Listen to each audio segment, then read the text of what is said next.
What is up? Today, what I want to talk about is what 1 in 3 companies do to retain their employees 50% longer than the 2 out of 3 companies that don't.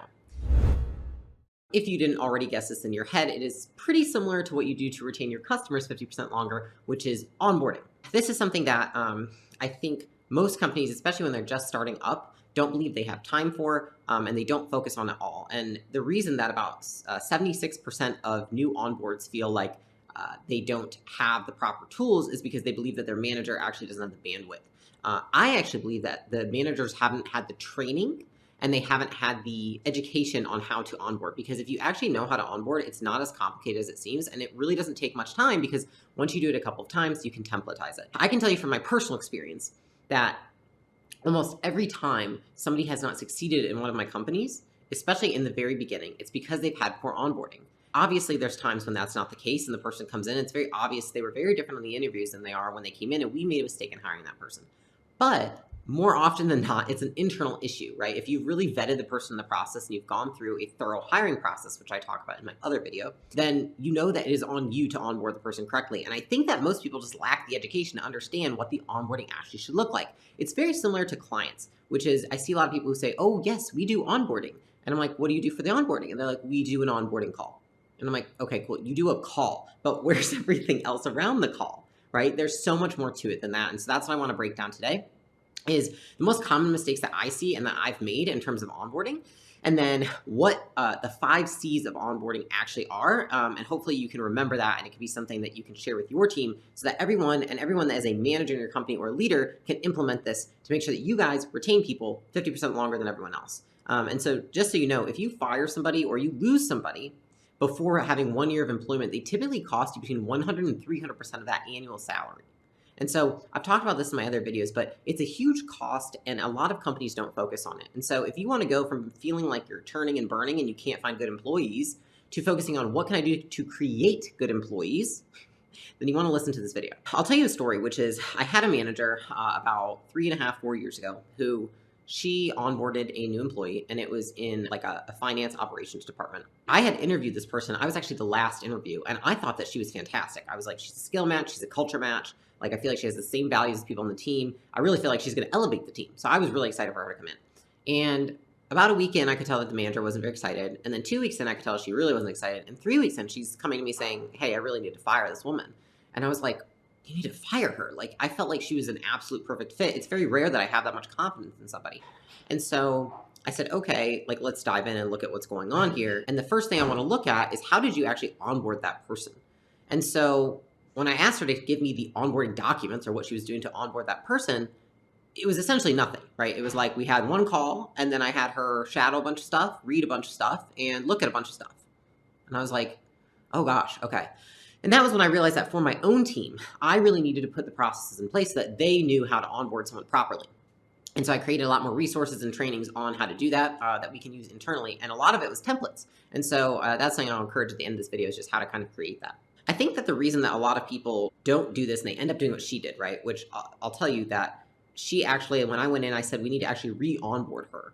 Okay. And so I had her do a proper onboarding using the resources I created. And then she re-onboarded her. And to this day, she's still in our company kicking ass. That's how much the onboarding makes a difference. If you're thinking about yourself and you're like, I can't really comprehend how much of a difference this would make, just think about when you start using a new software, right? Okay, well, if you don't have the onboarding to use the new software, you don't know what buttons to click, you don't know where to go, you don't know who to talk to, and so you're kind of left blind. And you could maybe use the software, but you're only using like 1/4 of its capacity. And I see that as what happens with employees, except they're only able to express 1/4 of their capacity because they don't know how to utilize the business and the people within it. The first 5 common mistakes that I see when it comes to onboarding an employee are these.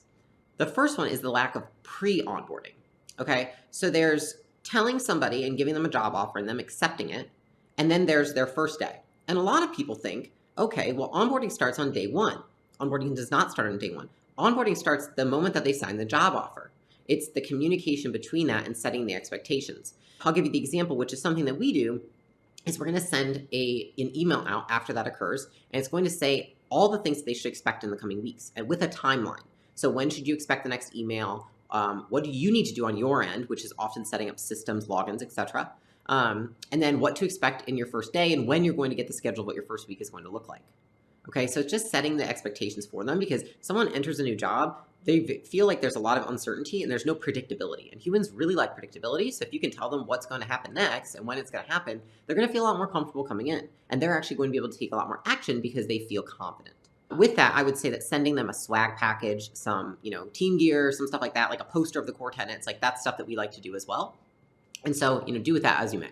That's the first piece. The second piece is that once the person comes in, they have their day one, there's too little communication with the hiring manager. And so when I say hiring manager, I mean the person who is their supervisor, okay? So most of the time that is the person who hires them. Sometimes it's HR, but in most of the people who are probably watching my videos, it's probably a hiring manager. It's like the sales manager, the marketing manager, ops manager, that they're hiring a person. Okay, so when they bring someone in, what I do, and I still do this with executives, okay, is I will talk to them twice a day, every day, for the first 2 weeks minimum. And so when I say talk to them, I don't mean like I'm slacking. I'm slacking them in between. I'm talking to them once in the morning for 30 minutes and then in the afternoon for 30 minutes. So at the beginning and the end of their day. And I can tell you, like, I've tried not doing that because it is a pain in the ass, right? You're like, this is a lot of time talking to this person. It works like a charm. It gets the person up to speed really quickly, and it helps answer all of their questions so they don't have constraints and roadblocks when they're starting to, get themselves educated and understand the company. This is something I still do to this day. I typically do 2 times per day for the first 2 weeks, and then you go down to 1 time per day for a couple weeks, and then you go down to twice per week, and then once per week onto a normal one-on-one cadence. And I let them dictate this, okay? If I feel like they're really excelling and they're doing well, then I'll say, hey, how are you feeling? Do you want to do less or more? And typically they'll say, hey, I think we can wind it down a little bit. If the person's not succeeding, then obviously I'm just going to stick to the plan, okay? So that's the second thing, is that most people don't do that much communication. What most people do is they do like once a week, once every other week. And I've seen managers do this, and I've let them have that autonomy within my company before. Never works out. So that's the second thing, is communication. The third thing is that there's too much, there's not enough structure when they're onboarding somebody. Something that I like to do when I'm onboarding is I want to make sure that I've laid out hour by hour their agenda for the first 1 to 2 weeks. What a lot of people do is they just say, I need you to consume all of these things and shadow all of this stuff.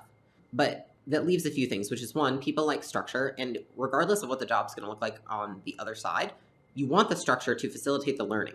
And so, yes, maybe they don't need that much structure once they get in, and in their role, they won't have any provided after the onboarding. But if you make that clear to them and you say, this is here so that you can quickly get up to speed on the company, and so this is more than you will ever have any other time, then that is okay.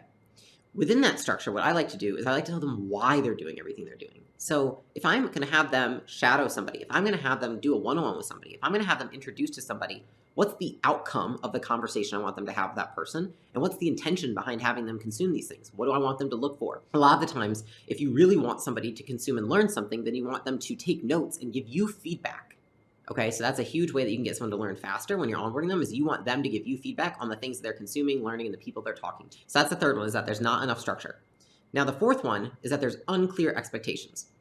So typical case scenario, and this is probably what happened for the first year that we had a business, was somebody would come in, would onboard them, and then about a month, 2 months into it, you can tell that they're a little hesitant, and every time we'd be on a one-on-one, they're just like, I just want to make sure I'm focusing on the right things.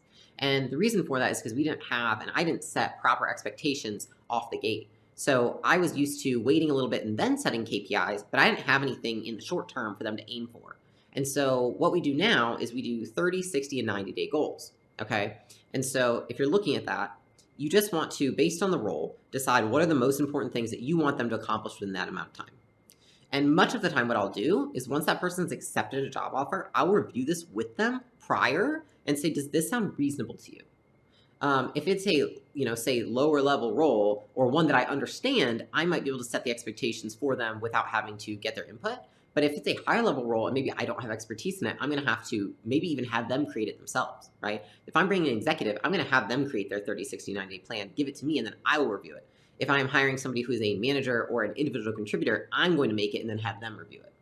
So it also depends on the expertise of the person. But having that gives you the goals to shoot for, and what you can do is just have check-ins at 30, 60, 90 that are specifically for reviewing those targets and to see, were those reasonable? If so, what are the next ones? Do these ones make sense? Are they also reasonable? Et cetera, or have priorities changed? And then the last piece is that they don't have a feedback loop.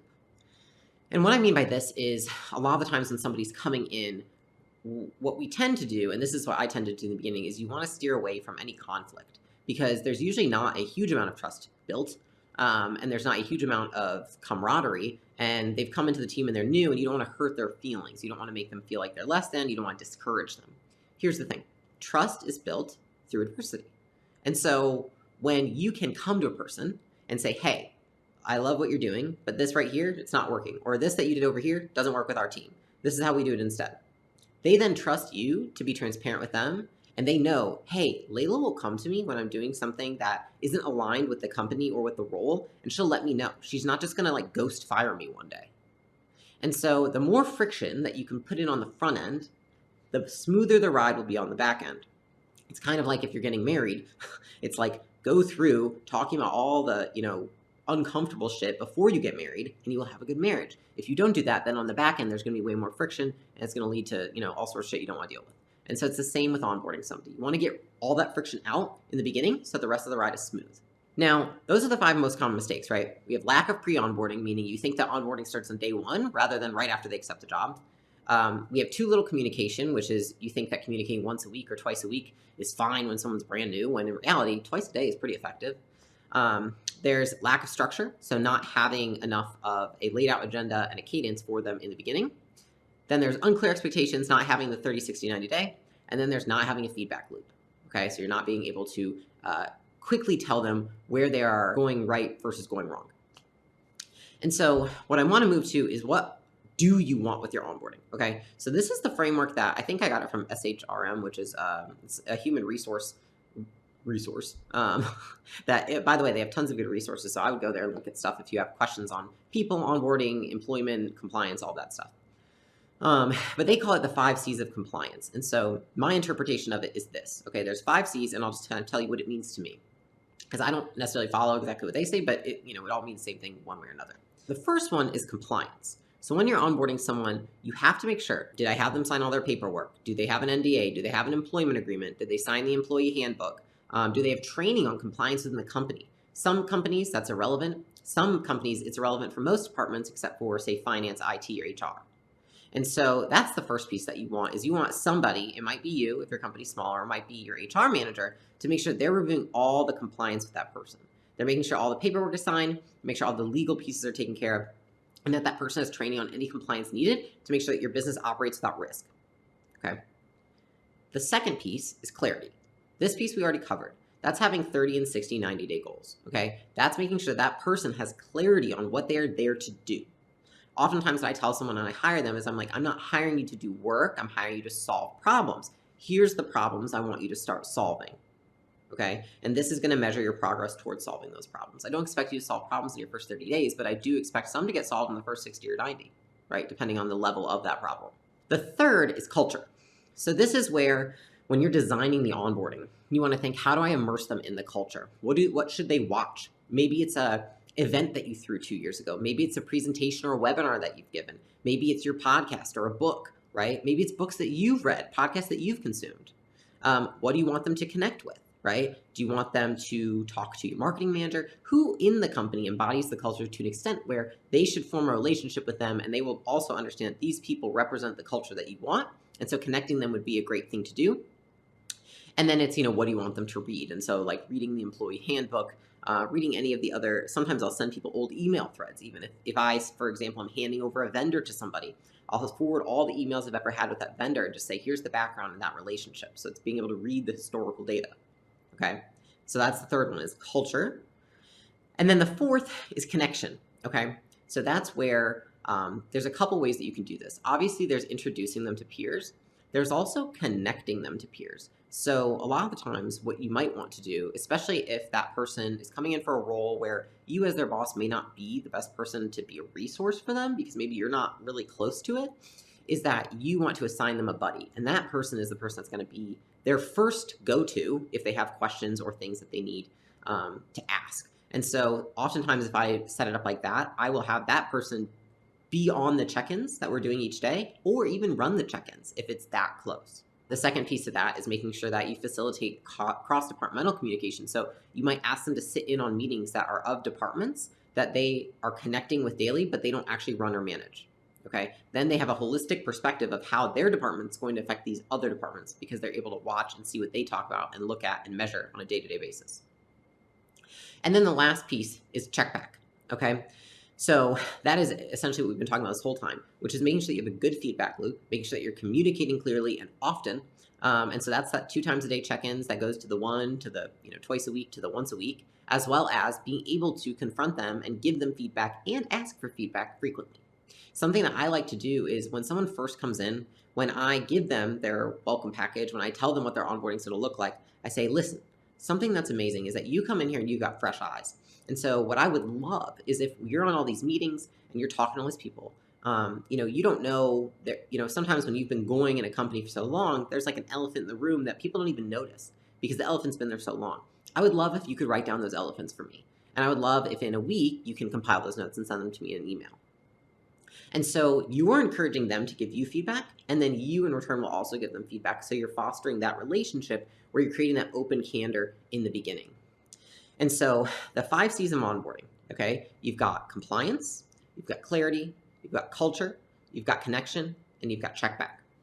And so if you are growing quickly and you are a small company, if you're a startup, you're probably not funded, you're probably not backed, I cannot express the importance of this because a lot of people say they don't have time to focus on this onboarding. They're like, Layla, that sounds like a lot. I've got to put a ton of stuff together. I don't even know how I'm going to do this. The reality is that you don't have time not to do it because the amount of money it's going to cost you if you continue to lose and turn over employees like many companies do who don't have onboarding, you can either take the time now or you can pay the price later. And so I would prefer to take the time now and also make sure I set those people up for success. And I love working in the company I'm working in, and it's a good culture and high morale, rather than a culture of churn and burn where people don't feel like they're taken care of, don't feel like they're supported, and have no motivation. And so I hope that video is useful. If you are also working on interviewing, I would refer back to my other video on how to successfully interview. And then that will help you understand how to make sure that you have the right people in when you're onboarding them. So with that, I hope you have a great rest of your day, evening, morning, whatever, and I will talk to you soon.